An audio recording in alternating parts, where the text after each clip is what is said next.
Hey guys, welcome back to this channel. In this tutorial, I'm gonna show you what is keyframes and how you can use it on CapCut. So keyframes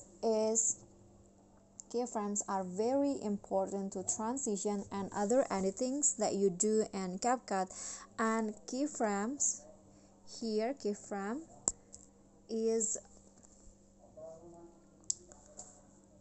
used to pin a certain part or perimeter like size, speed, position, and many other things. So you can just see here is how you can use it on CapCut.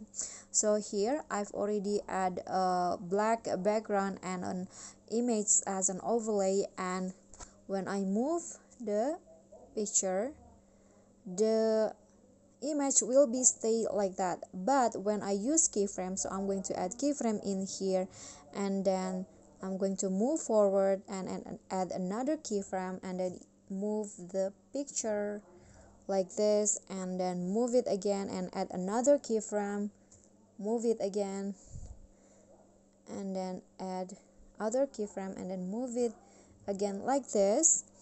It will be moved like so. So it's pretty much very useful when you use when you edit it or any other editing apps. Keyframe is very useful and crucial. So I think, yeah, that's all. That's the simple tutorial on how you can use keyframes in CapCut. If you enjoyed the video, please give me a like and smash that subscribe button down there, and also don't forget to leave a comment. That's it from me today. See you guys next time.